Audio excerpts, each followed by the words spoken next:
कि आकाशा खुद अपनी मर्ज़ी से ज़ुहैर भाई के साथ, उससे आगे रायान कुछ ना सोच सका था। उसके अंदर उभरने वाले सवालात का जवाब आकाशा का दुल्हन के रूप में खड़े होना जवाब के तौर पर काफ़ी था।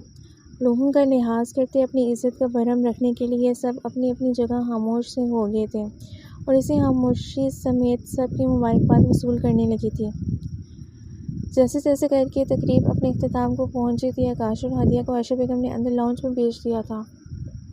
बख्तावर बेगम और अरसलान साहब भी खामोशी से अपने सवालों का गला घोंटते सबसे मिलते रायान को लिए अपने घर के लिए रवाना हो गए थे। सब ऐसे खामोश थे जैसे किसी के पास बोलने की कुछ वजह ही ना हो। वो बोलते भी क्या बोलते, अभी बोलना अपनी इज़्ज़त को अपने हाथों से गंवाने के मुतरादिफ था। सब मेहमानों के जाने के बाद आयशा बेगम अंदर की तरफ बढ़ गई। ज़ुहैर भी आन बाबा और रशीद को जल्दी जल्दी हिदायत देने के बाद अंदर की तरफ बढ़ गया था। ज़ुहैर को आकाशा की हरकत पर तैश आ रहा था। उसका बस नहीं चल रहा था कि आकाशा को उठाकर बाहर फेंक देता। आखिर क्या सोच कर वो यहाँ आई थी।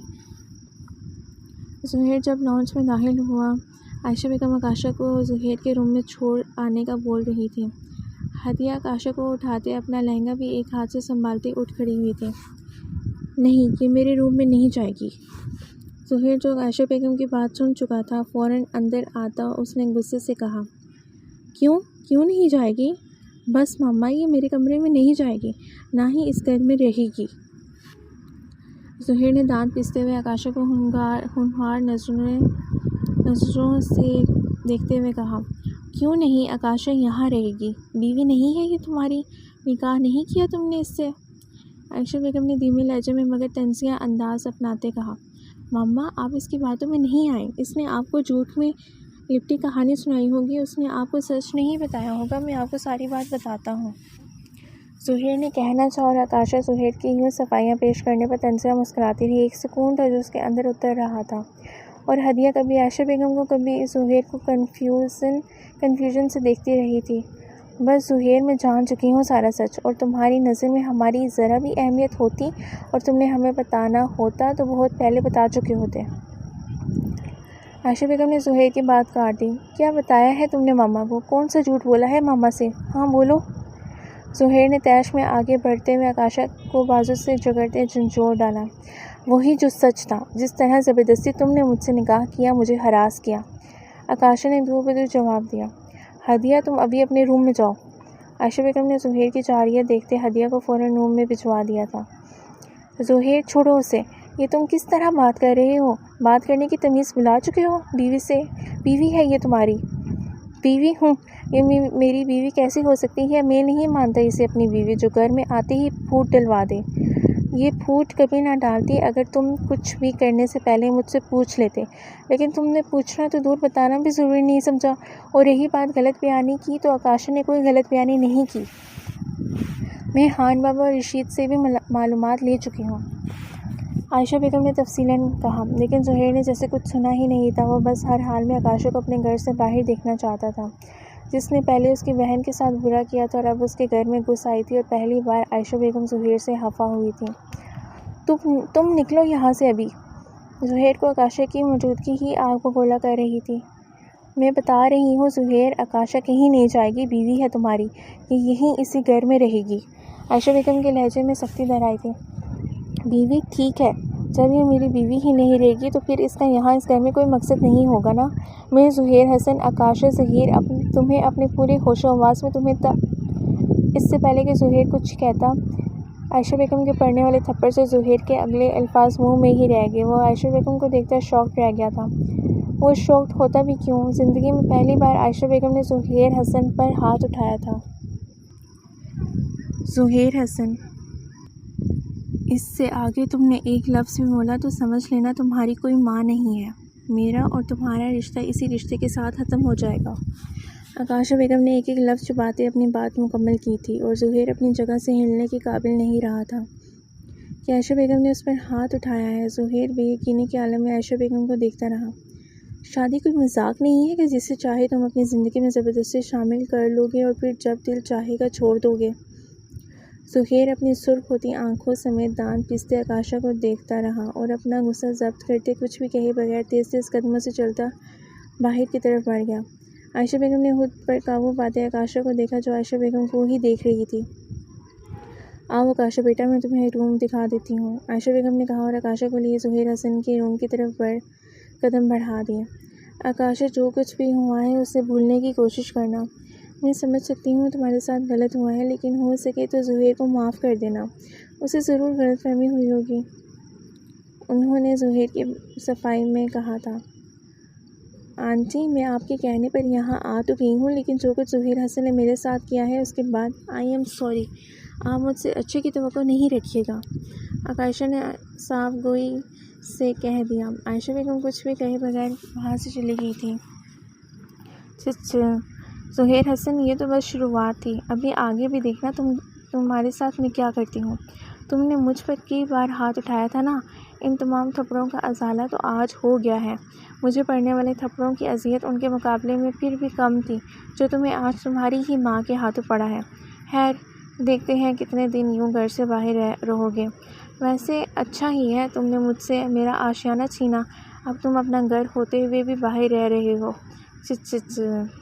आकाशा ने आयशा बेगम के बाहर जाते ही ख्यालों में ज़ुहैर से मुखातिब होते हुए कहा और शीशे के सामने खड़े होते हुए एक एक करके सारी ज्वेलरी उतारने लगी। मैं कभी भी इस घर में नहीं आना चाहती थी नजमा सही कहती थी कि मैं तुम्हारा मुकाबला नहीं कर पाऊँगी, लेकिन जब आयशा आंटी ने मुझे अपनी बहू बनाने का कहा तो मुझे लगा यही सही रहेगा। मैं तुम्हारी ज़िंदगी में शामिल होकर ही तुम्हें ज़िज करूँगी, तुम्हें तुम्हारे अपनों से दूर कर दूँगी, जिस तरह तुमने मुझसे मेरे अपने दूर कर दिए हैं। तुम्हें भी हर उस अजियत से गुज़रना होगा जिसका मुझे सामना करना पड़ा है, और जब मुझे तुम्हारी बर्बादी का मौका मिलेगा, उस मौके को कभी ज़ाया नहीं होने दूँगी। आकाशा गहरी सोचों में गुम थी, लेकिन फिर सर झटकते हुए इस भारी ड्रेस से निजात पाने के लिए ड्रेसिंग की तरफ बढ़ गई। मामा, आपने देखा आकाशा ने ज़ुहैर भाई से शादी कर ली। ऐसा क्यों किया है उसने? हालत तक का ख्याल नहीं किया उसने। रायान को भी आकाशा के इस कदम के पीछे यही वजह लग रही थी, जो बख्तावर बेगम समझ रही थी।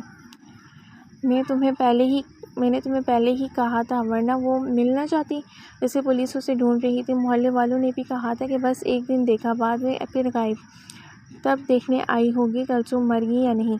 मैं उससे उम्मीद से कि वो वापस आ जाएगी उसका भरम रखने के लिए लोगों से झूठ बोलती रही थी। बख्तावर बेगम को भी आकाशा पर गुस्सा आ रहा था।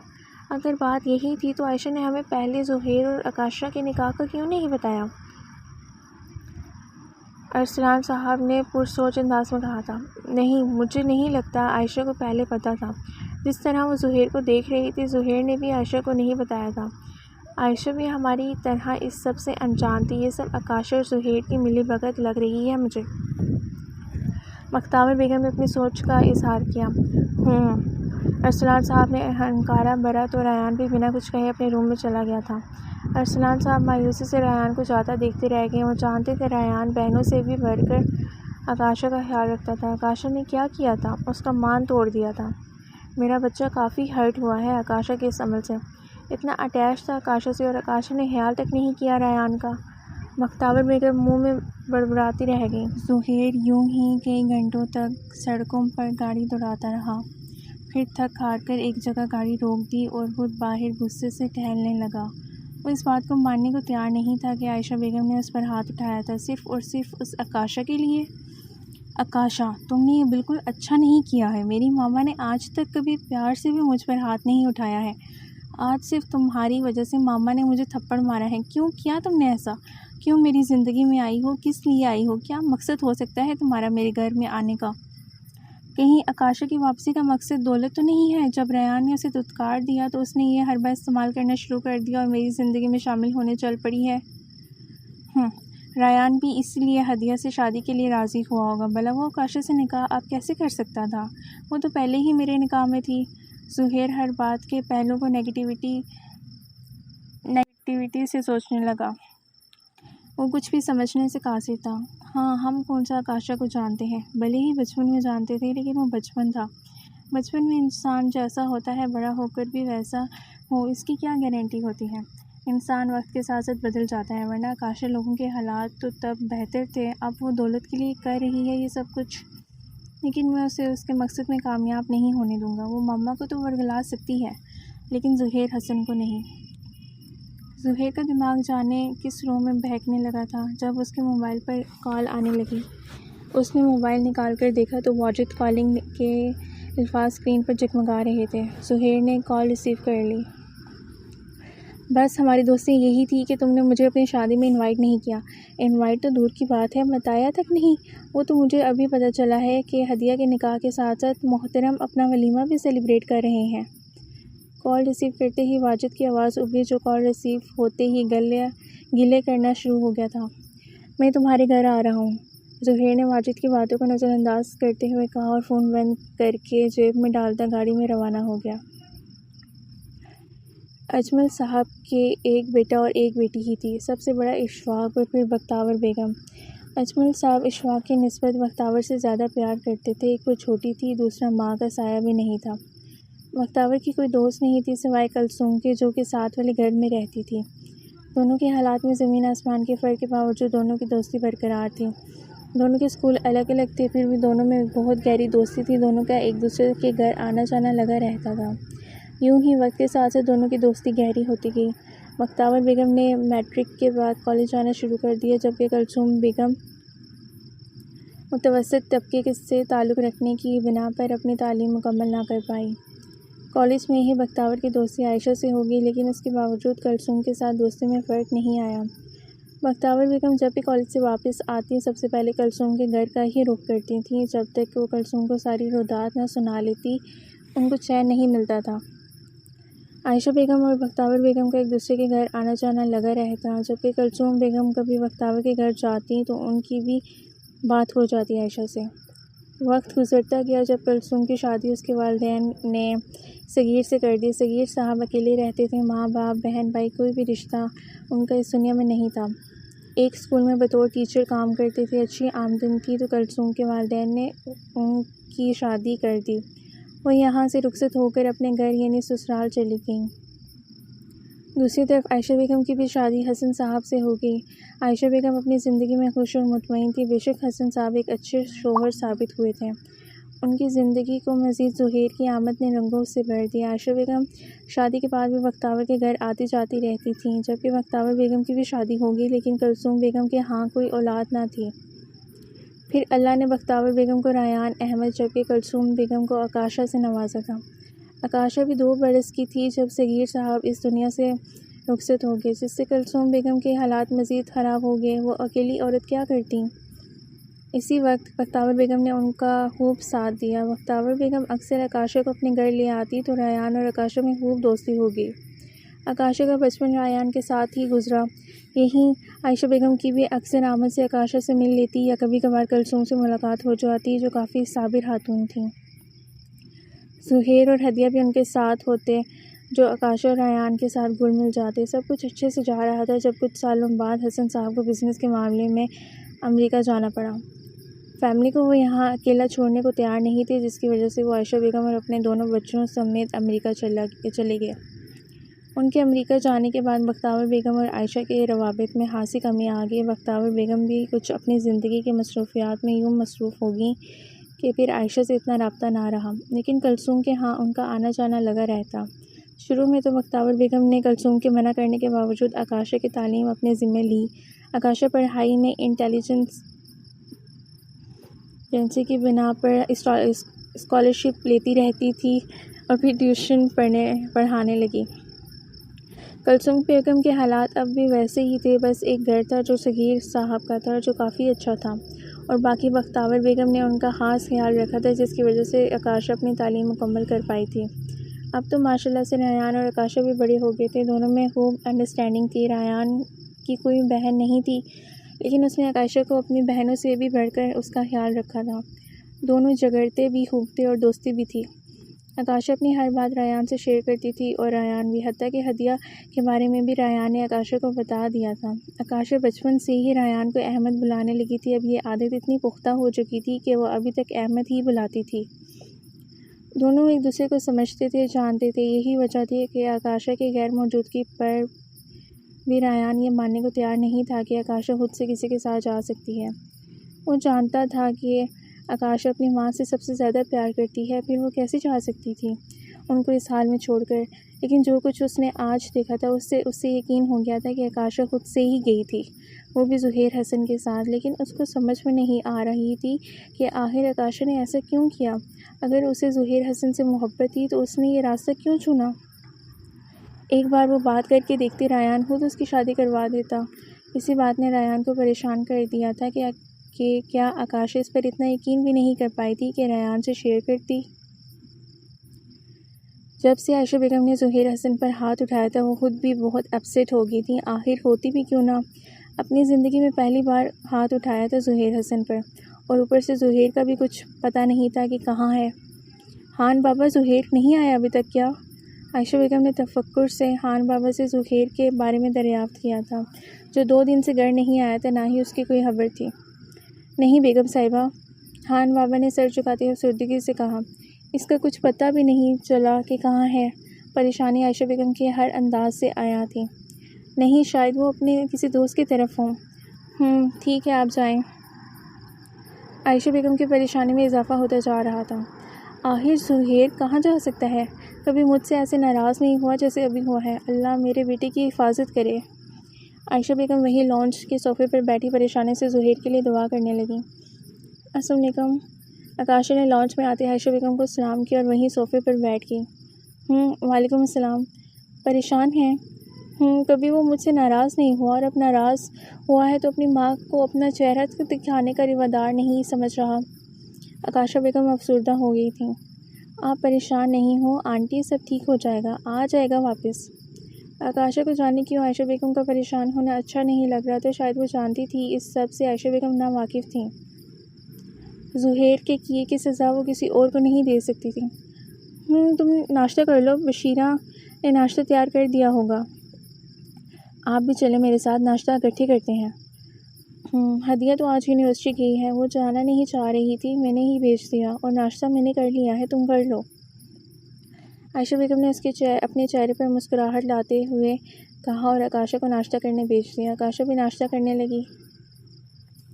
हदिया परेशान सी क्लास में बैठी थी। ज़ुहैर हसन का यूँ अचानक कहीं चले जाना हदिया को परेशान कर रहा था। जाने की बात हुई थी कि भाई मोहम्मद से नाराज़ होकर चले गए और मोबाइल भी बंद कर दिया है, किसी से रब्ता तक नहीं कर रहे हैं। हदिया परेशानी से क्लास में बैठी सोचों में घूमती। अरे तुम यहाँ अकेले क्यों बैठी हो? तुम्हें तो खुश होना चाहिए। जमल ने हदिया को यूँ अकेले बैठे देखकर तंजिया कहा तो हदिया ने चौंकते हुए जमल को देखा। ओह, मुझे तो याद ही नहीं रहा मुबारक देने का। चलो कोई नहीं, अभी दे देती हूँ। मुबारक हो निकाह की, आखिर तुम्हारा निकाह रेयान से हो ही गया। जमल के कहने पर भी हदिया ने कोई रिस्पॉन्स नहीं दिया, वैसे ही बैठी रही थी। तुम सोच रही होगी कि मैं तुम्हें क्यों मुबारक दे रही हूँ। यार, मुबारक इसलिए दे रही हूँ कि कल को तुम भी मुझे मुबारकबाद देना जब मेरी शादी रेयान से हो जाएगी। क्या मतलब? हदिया ने हैरत से जमल को देखते हुए कहा, जैसे उसकी दिमागी हालत पर शक हो। तुम क्या समझती हो, निकाह कर लोगी तो रेयान तुम्हारा हो जाएगा? नहीं, मैं मोहब्बत करती हूँ रेयान से, और वो सिर्फ मेरा है। रही बात तुम्हारे और रेयान की निकाह की, तो उससे क्या होता है, निकाह टूट भी सकता है। जमल ने लापरवाही का महबूब मुजाहरा करते हुए कहा। निकाह का बंधन इतना कमज़ोर नहीं होता जो यूं ही टूट जाए। कमज़ोर ही तो होता है, कच्चे धागे से भी कमज़ोर रिश्ता है जो कभी भी टूट सकता है। 3 लफ्ज़ों से शुरू होता है और 3 पर ही ख़त्म हो जाता है। हाँ, अगर तुमने रायान को पा लिया होता तो। जमल ने कंधे उचकाते हुए बात अधूरी छोड़ दी। ये तुम्हारी गलत फहमी है। निकाह का बंधन भले ही कच्चे धागे जितना कच्चा हो, लेकिन जब इस बंधन में मोहब्बत, यकीन, एतमाद, खलूस, चाहत शामिल हो जाए तो ये बंधन चट्टानों से भी ज़्यादा मजबूती अपने अंदर समो लेता है, जो फिर टूटता नहीं है, लेकिन जो उसे तोड़ने की कोशिश करेगा उसे ज़रूर तोड़ देगा। हदिया के जवाब ने एक पल को जमल को लाजवाब कर दिया था। देखो जमल, हम दोनों बेस्ट फ्रेंड रह चुकी हैं, हमारी दोस्ती को क्यों ख़राब कर रही हो? तुम ये एक्सेप्ट क्यों नहीं कर लेती कि रायान तुमसे मोहब्बत नहीं करता और अब हमारा निकाह हो चुका है? नहीं, रायान मुझसे मोहब्बत करता है और मैं भी रायान से मोहब्बत करती हूँ। वो सिर्फ मेरा है, आई समझ? जमल ने तड़क कर कहा। हदिया अफसोस से जमल को देखने लगी। देखो जमल, अगर तुम रायान से मोहब्बत करती हो तो फिर इसकी खुशी में खुश क्यों नहीं हो जाती? मोहब्बत तो महबूब की खुशी का नाम है। मैं भी पहले जज्बाती हो गई थी, लेकिन तुम मुझसे रायान को छीन कर कह रही हो कि खुश हो जाऊँ। माई फुट, हर अच्छी चीज़ तुम्हारे हिस्से में आए और मैं खुश हो जाऊँ। जमल की बात पर हदिया ने जवाब ना देना ही मुनासिब समझा था, क्योंकि जमल को समझाना या बात करना फजूल था। और एक और बात तुम याद रखना, रायान को मैं हासिल करके ही रहूँगी, because Rayaan is just mine. जमल के कहने पर हदिया सर झटकती बगैर कुछ कहे बाहर चली गई। इतरा लो जितना इतराना है, मैं भी देखती हूँ कब तक इतराओगी। जमल वहीं किसी गहरी सोच में खो गई। वो 2 दिन से सोचों में गुम और आयशा बेगम से नाराज़ था, जिन्होंने उस पर हाथ उठाया था सिर्फ आकाशा के लिए, और आकाशा के आने का मकसद ज़ुहैर को सिर्फ दौलत की लालच ही लग रही थी। अब वो वापस घर जाने का सोच रहा था जब उसके फ्लैट की बेल बजी। ब्रैकेट ये फ्लैट 2 दिन पहले ही खरीदा था। ज़ुहैर दरवाजे की तरफ बढ़ गया। आओ अंदर आओ। ज़ुहैर ने सामने वाजिद को देखते रास्ता दिया। ब्रैकेट वाजिद ज़ुहैर हसन का दोस्त था, जो डॉक्टरी के शोबे से ताल्लुक़ रखता था। दोनों की दोस्ती को कई साल हो गए थे और एक दूसरे के घर आना जाना भी था। कब तक तुम यूं ही होटल में रहोगे? घर जाने का इरादा नहीं बना क्या? वाजिद ने अंदर आते दरियाफ्त किया। बस अभी सोच ही रहा हूँ, पहले ऑफिस जाऊँगा फिर रात को घर जाऊँगा। ज़ुहैर ने किचन की तरफ जाते हुए कहा। ये तो अच्छी बात है। वैसे भी देखो ज़ुहैर, गलती तुम्हारी है, तुमने गलती की। चलो जो भी वजह थी निकाह की, लेकिन तुम्हें आंटी को एतमाद में लेते हुए बताना चाहिए था। खैर जो भी हो गया, मम्मा को तो मैं मना लूँगा, बस अब ये आकाशा नामी बला को निकालना है, फिर सब ठीक हो जाएगा। ज़ुहैर ने जैसे मुझे का हाल बताया। क्या करोगे तुम? वो जैसे खुद से आई है वैसे ही खुद ही जाएगी, उसे जाना ही होगा, वरना मैं उसके साथ वो करूँगा कि याद रखेगी। ज़ुहैर ने दांत पीसते हुए कहा। इतनी नफ़रत क्यों करते हो उससे? शायद इसलिए कि उसने मुझसे मेरी बहन दूर करने की कोशिश की और अब मम्मा को मुझसे बदगुमान कर दिया है। लेकिन तुम कह रहे थे कि तुम्हें रायान से मुलाकात के दौरान ऐसा नहीं लगा था कि वो किसी और में इंटरेस्टेड हो सकता है। हाँ, मुझे भी लगा था, लेकिन हो सकता है कि आकाशा की गुमशुदगी की वजह से वो उसे एक्सेप्ट नहीं कर सकता था। हदिया का रिश्ता अच्छा लगा उसे, तो उसने ऐसे किया है। ज़ुहैर ने काफ़ी देर बाद वाजिद को देखते हुए जवाब दिया और काफ़ी वाजिद की तरफ बढ़ाई, जिसे वाजिद ने थाम लिया और अपना कप लिए रूम की तरफ बढ़ गया। और वो हदिया की यूनिवर्सिटी फ़ेलो ने भी कहा था कि वो लड़की आकाशा सगीर है, जिसने हदिया से वो सब कहा था जिसकी वजह से उसने सुसाइड करने की कोशिश की थी। ज़ुहैर ने हवाला देते हुए कहा। लेकिन रायान और आकाशा कज़न्स हैं, अगर आकाशा ने रायान को बता दिया तो रायान का रिएक्शन क्या होगा जानते हो? नहीं, मुझे नहीं लगता कि वो कुछ ऐसा करेगा। मख्ताबर आंटी से उससे ऐसा नहीं करने देंगी, चाहे मैं गलत हूँ। वो मेरी गलती की सज़ा हदिया को कभी नहीं देगा, और वैसे भी मैं सही हूँ। हो सकता है। खैर जो भी है, फ़िलहाल मुझे आकाशा से किसी तरह छुटकारा पाना है, बाकी बात में देखी जाएगी। और तुम क्या यहाँ सिर्फ कॉफ़ी पीने आए हो? ज़ुहैर ने वाजिद को देखते हुए कहा, जो मज़े से कॉफ़ी से लुत्फ़ अंदोज़ हो रहा था। क्या मतलब? वाजिद ने नासमझी से ज़ुहैर को देखते हुए पूछा। मतलब ये कि कॉफ़ी पीकर मेरे लिए नाश्ता बनाओ, ऑफ़िस के लिए देर हो रही है, तब तक मैं तैयार हो जाऊँ। नाश्ता और मैं? वाजिद की आंखें हैरत से फटने को बेताब थीं। हाँ जी, नाश्ता, वो भी तुम्हारे हाथ का। ज़ुहैर ने अलमारी से कपड़े निकालते हुए कहा। ये नाइंसाफ़ी है, 1 कप कॉफ़ी के बदले में सारा नाश्ता तैयार करूँ?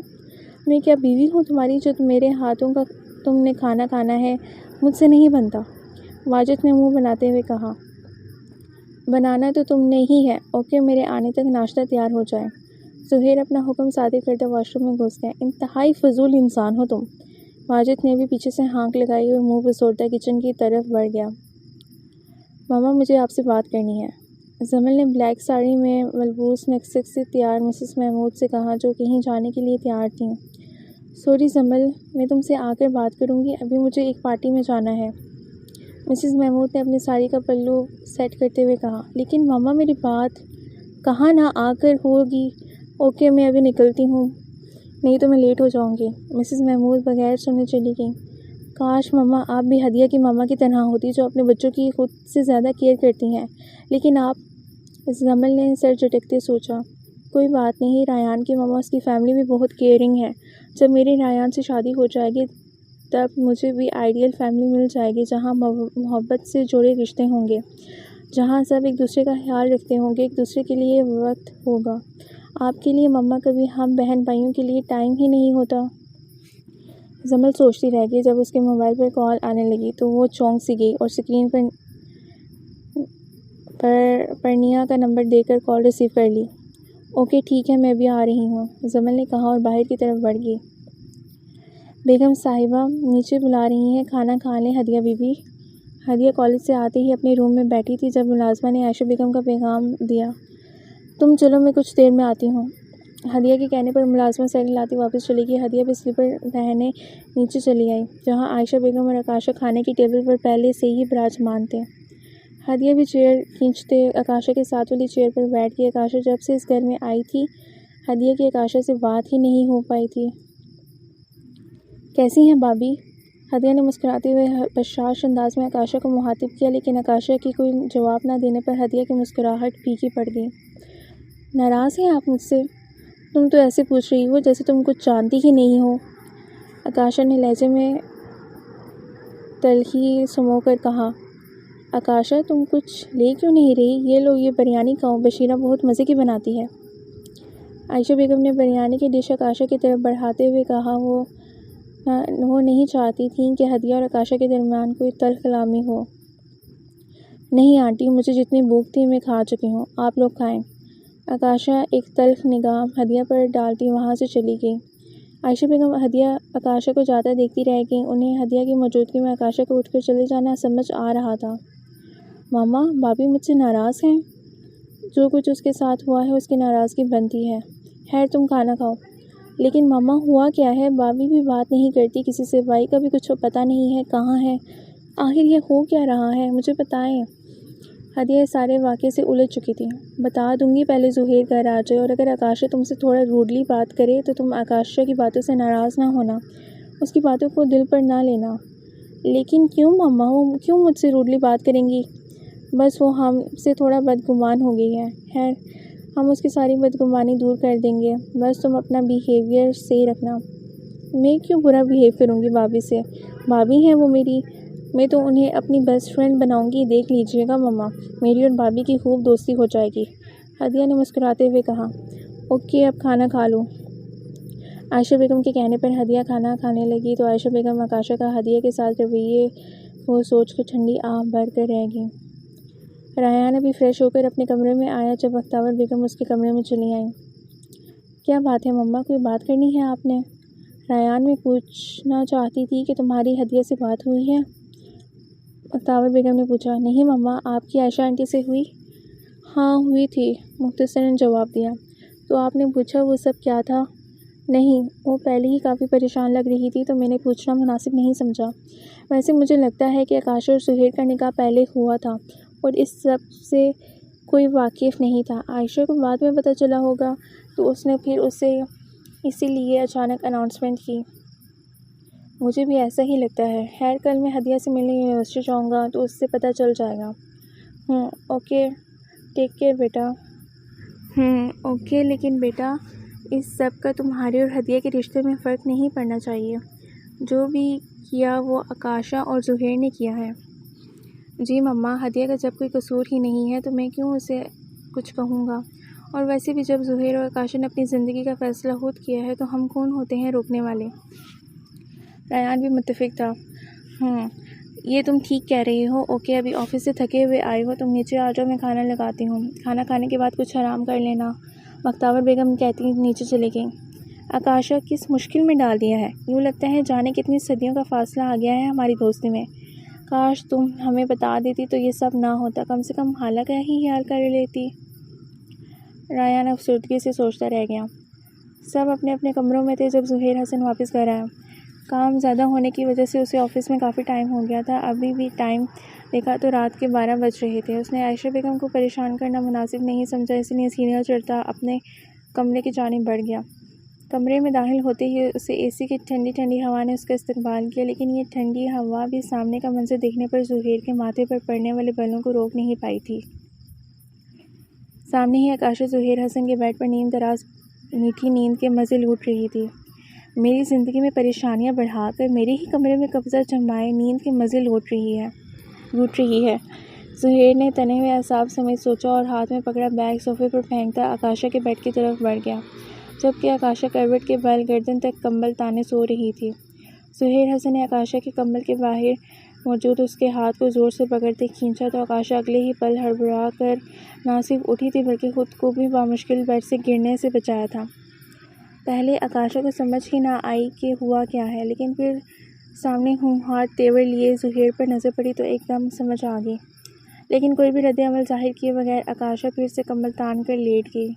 आकाशा का ये रवैया ज़ुहैर को सीख-पा करने के लिए काफ़ी था। अब की बार भी फिर ज़ुहैर ने जारहाना अंदाज में आकाशा का हाथ खींचते उठाया। क्या तकलीफ़ है तुम्हें? वापस आ गए हो तो ठंडा ढिंढोरा पीटने की ज़रूरत नहीं है, सोने दो मुझे। आकाशा कहते हुए नींद दराज होने लगी। इससे पहले कि वो फिर से लेट जाती, ज़ुहैर ने उसे पहले से ज़्यादा तेज़ी से खींचते बेड से ही उतार दिया। ये तुम्हारे बाप की जागीर नहीं है कि जो तुम इस पर कब्ज़ा जमाए बैठी हो। दफ़ा हो जाओ यहाँ से। ज़ुहैर ने एक एक लफ्ज़ को चबाते घुसीले अंदाज में कहा। क्यों निकलूँ यहाँ से मैं? मुझे यहाँ कोई मसला नहीं है। हाँ, अगर तुम्हें कोई मसला है तो तुम दफ़ा हो सकते हो यहाँ से, मुझे कोई एतराज़ नहीं है।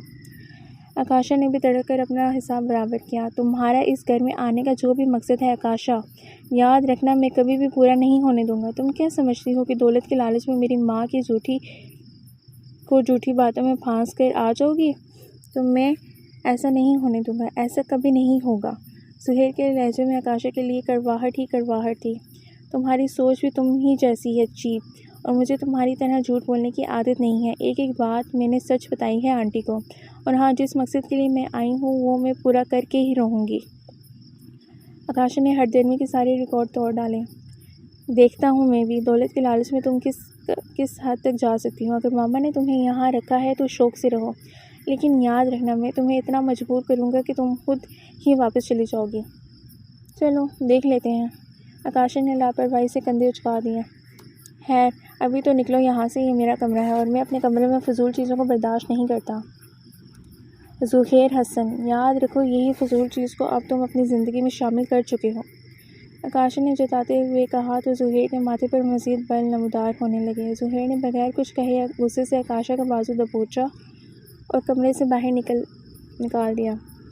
अगर कोई फ़जूल इंसान ज़िंदगी में शामिल हो भी जाए तो उसे निकाला भी जा सकता है, और ज़ुहैर हसन की मर्ज़ी के बगैर उसकी ज़िंदगी में कोई भी शामिल नहीं हो सकता। कमरे में शामिल होना तो बहुत दूर की बात है। ज़ुहैर ने कहते ही दरवाज़ा ज़ोरदार आवाज़ के साथ आकाशा के मुंह पर बंद कर दिया। हैं? दरवाज़ा खोलो, तुम्हें मसला था तो खुद निकलते कमरे से बाहर। आकाशा ने दरवाज़ा पीटते कहा, लेकिन अंदर मुकम्मल तौर पर खामोशी छाई रही। आकाशा को यकीन हो गया दरवाज़ा नहीं खुलेगा, जिससे उसकी पेशानी पर शिकने पड़ गईं। गुस्से से एक ज़ोरदार ठोकर दरवाज़े को लगा दी, लेकिन आकाशा की अपनी ही आह निकल गई। दरवाज़ा तो ना टूटा, अलबत्ता अपना अंगूठे का नाखून ज़रूर टूट गया। वो ज़ेरे लब बड़बड़ाते हुए पाँव पर दबाव डाले बगैर नंगे पाँव चलती नीचे लॉन्च के सोफे पर बैठ गई। दिल कर रहा है अभी आयशा आंटी के पास जाकर इनको बताऊं कि देखें, आते ही आपके बेटे ने अपनी औकात दिखानी शुरू कर दी। उसने कलसते हुए सोचा, लेकिन इस टाइम आयशा बेगम को जगाना मुनासिब ना समझा और अंगूठे से रिश्ते खून को एहतियात से टेबल पर पड़े टिश्यू से साफ करती वहीं लॉन्च के सोफे पर नींद दराज होगी। आयशा बेगम फजर की नमाज़ पढ़कर कमरे से आ रही थी जब उनकी नज़र सामने सोफे पर नींद दराज आकाशा पर पड़ी तो उनके चेहरे पर परेशानी के आसार नुमायाँ होने लगे, क्योंकि जब से आकाशा यहाँ आई थी वो कभी इतनी देर तक नहीं सोई थी। वो हमेशा उनसे पहले उठ जाती थी और ऊपर से वो लॉन्च में सो रही थी, जो उनकी परेशानी को मज़ीद बढ़ाने का बाइस बन रही थी। आयशा बेगम ने जल्दी से आकाशा की तरफ बढ़ते तफक्कुर से उसको उठाया। आकाशा भी आयशा बेगम को देखती फ़ौरन उठ बैठी थी। क्या हुआ आकाशा बेटा, ऊपर कमरे में क्यों नहीं सोई? डर लग रहा था, मेरे पास आ जाती। आयशा बेगम ने अपनी शफ़क़त आकाशा पर लुटाते हुए उसके लंबे घने बालों में हाथ फेरते हुए कहा। आयशा बेगम का शफ़क़त भरा लहजा देखते ही उसकी आंखों में अपनी माँ का सरापा लहरा गया। वो भी कितना ख्याल रखती थी उसका। आकाशा के लिए कैसी शफ़क़त ममता होती थी उनके हर अंदाज में, लेकिन अब उसे वो ममता, वो शफ़क़त, वो मोहब्बत कहाँ से मिलती? अम्मा का सोचते ही उसकी आंखों से आंसू रवा हो गए। अरे आकाशा बेटा, क्या हुआ? क्यों रो रही हो? किसी ने कुछ कहा है? मुझे बताओ। आयशा बेगम ने परेशानी से आकाशा के आंसू साफ करते इस्तफसार किया। कुछ भी नहीं आंटी, बस अम्मा की याद आ गई थी। आकाशा ने खुद पर जब्त करते हुए कहा। आयशा बेगम भी एक पल को खामोश हो गई। वो समझ सकती थी कि माँ का ना होना क्या होता है। तुम मुझे ही अपनी माँ समझो बेटा। मैं जानती हूँ माँ की जगह कोई भी नहीं ले सकता, लेकिन मैं भी तो तुम्हारी माँ जैसी हूँ ना। और जैसे ज़ुहैर और हदिया मेरे लिए हैं, वैसे ही तुम भी हो। आयशा बेगम के कहने पर उसने इस बात में सर हिला दिया। अच्छा, अब रोना नहीं, मैं हूँ ना। आयशा बेगम ने प्यार भरे लहजे में कहा। मैं ठीक हूँ आंटी। आकाशा ने चेहरे पर मुस्कुराहट सजाते हुए कहा। आकाशा बेटा, तुम आज यहाँ क्यों सोई थी? डर लग रहा था क्या?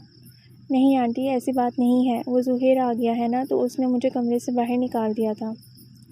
साथ ही उसने रात के वाक़े की रोदात सुना दी। क्या ज़ुहैर आ गया है?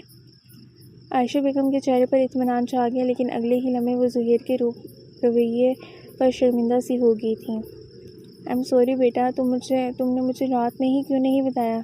अच्छे से क्लास लेती मैं उसकी, ऐसे ही कमरे से निकाल दिया मेरी बेटी को।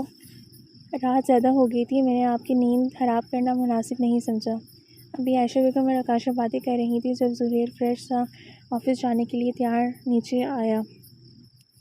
आकाशा ने ज़ुहैर को देखते ही नखवत से आंखें फेर लीं। अस्सलाम वालेकुम अम्मा जान। ज़ुहैर ने लॉन्च में आते ही खुशगवार अंदाज में आयशा बेगम को सलाम किया। वालेकुम अस्सलाम। आयशा बेगम ने जवाब देते ज़ुहैर हसन को मुकम्मल तौर पर नज़रअंदाज करते दोबारा आकाशा से बातें करने लगी। अभी तक नाराज़ हैं? ज़ुहैर साथ वाले सोफ़े पर बैठ गया। क्यों, अब ऐसा क्या हो गया है जो मेरी नाराज़गी ख़त्म हो जाएगी? मम्मा, आप भी ना हाँ गैरों की बातों में आकर अपने बेटे से नाराज़ हो रही हैं। लोगों का तो काम ही होता है झगड़े करवाना। ज़ुहैर ने आकाशा पर तंज करते हुए आयशा बेगम को मुखातिब किया। देखो ज़ुहैर, तुम अपना बिहेवियर अच्छा रखो। क्यों मुझे मजबूर कर रहे हो कि मैं तुम्हारे साथ सख्त लहजे में बात करूं? आयशा बेगम ने तंबीह की। क्या मैंने कब आपसे मिसबिहेव किया है मम्मा? अच्छा सॉरी अगर मेरी कोई बात बुरी लगी। ज़ुहैर ने मुस्कुराते हुए आयशा बेगम की तरफ देखते माजरत ख्वाना अंदाज में कहा। मेरे साथ तुमने मिसबिहेव नहीं किया, आकाशा के साथ किया है। तुम्हें माजरत भी आकाशा से ही करनी चाहिए। मैं और उसे सॉरी बोलूं? कभी नहीं।